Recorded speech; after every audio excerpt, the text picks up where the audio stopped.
दोस्तों यूसीसी यानी uniform civil code, इसकी हकीकत क्या है, इसके लागू होने के बाद क्या चेंजिंग आएंगे और इसके लागू होने से पहले पहले हमें एक काम करना है जो बहुत ही ज़्यादा इम्पोर्टेंट है।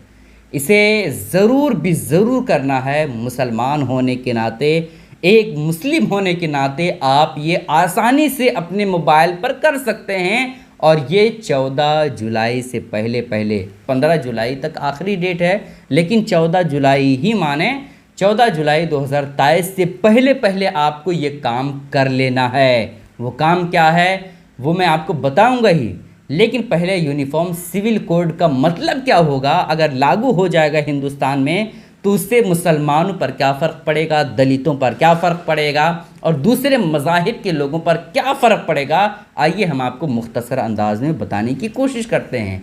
दोस्तों देखें, हाल ही में ये ख़बर बहुत ही ज़्यादा सुर्खियों में है कि यूनिफॉर्म सिविल कोड को हिंदुस्तान में लागू करना चाहिए और इसके हवाले से कुछ लोग तरह तरह की बातें कर रहे हैं कि इससे कोई फ़र्क नहीं पड़ेगा, इससे कुछ नहीं होने वाला है, समझ रहे, लेकिन होने वाला है।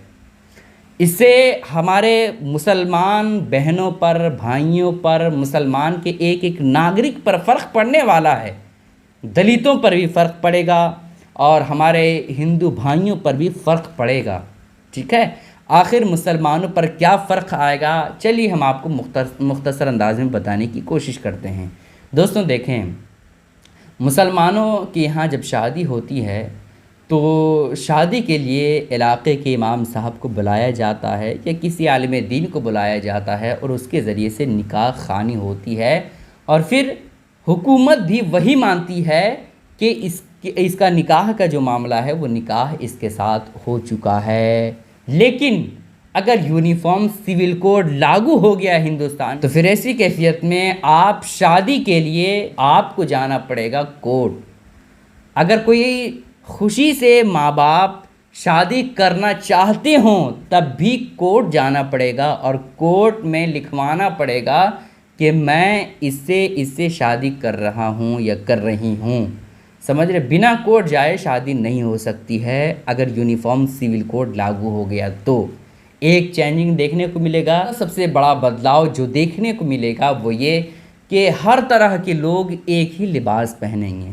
समझ रहे, एक ही तरह लिबास का क्या मतलब, जैसे हमारे मज़हब में हमारी माएँ, हमारी बहनें हिजाब करती हैं, निकाब लगाती हैं, तो ये सब जो है हुकूमत की तरफ से ख़त्म कर दिया जाएगा और सारे लोग एक ही लिबास में रहेंगे। ना कोई हिजाब लगा सकती है और ना ही कोई निकाब पहन सकती है। समझ रहे, तो ये सबसे बड़ा बदलाव है, ये सबसे बड़ा नुकसान मुसलमानों का है और सिर्फ मुसलमानों का ही नहीं है बल्कि दलितों का भी है। चूँकि दलितों में बहुत सारे रिवाज हैं, बहुत सारे रस्म ऐसे हैं जो यूनिफॉर्म सिविल कोड लागू होने के बाद वो सब रस्म ख़त्म हो जाएगा।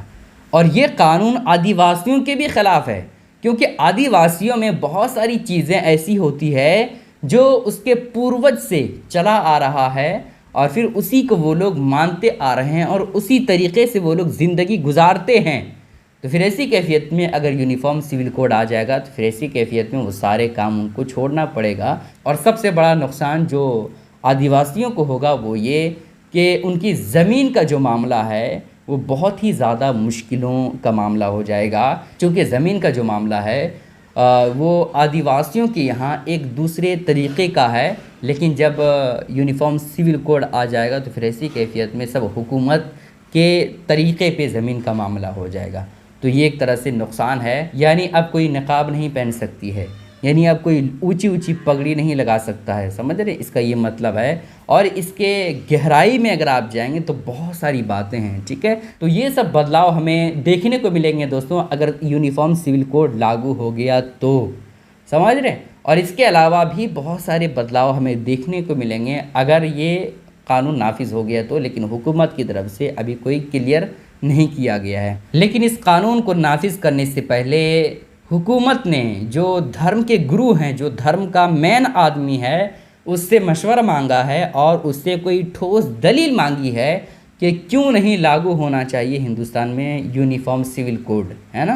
तो इसके हवाले से all India personal law board की तरफ से एक नोटिस जारी किया गया है कि आप इस तरह से करें तो इससे हमें मदद मिलेगी इस कानून को रोकने में। और ये 15 जुलाई से पहले यानी 14 जुलाई तक ये काम कर लेना है। 14 जुलाई 2023 से पहले पहले ये काम कर लेना है।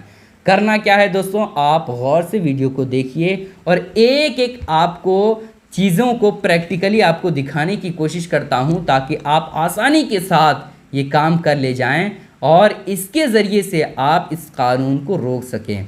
आपको करना क्या है दोस्तों, बेहद आसान है। करना क्या है कि आपको वीडियो के डिस्क्रिप्शन में आपको एक लिंक मिला होगा, उस लिंक पे क्लिक करना है, या फिर आपको ये फ़ोटो दिख रही है, इस फ़ोटो को स्कैन करके आपको क्या करना है, डायरेक्ट चले जाना है। जो ही आप इस लिंक पे क्लिक करेंगे, इस लिंक को क्लिक करेंगे तो ओपन जीमेल का ऑप्शन आएगा। क्या? ओपन जीमेल का। तो उस ओपन जीमेल को आप क्लिक करेंगे तो फिर इसी कैफियत में डायरेक्ट आप जीमेल अकाउंट पे चले जाइएगा और फिर जो सेंड वाला ऑप्शन आपको दिख रहा है उस पर क्लिक करना है। बस 2 ही काम करना है, कुछ नहीं आपको लिखना है, पहले से ही लिखा हुआ आएगा, बस आपको सेंड पे क्लिक करना है।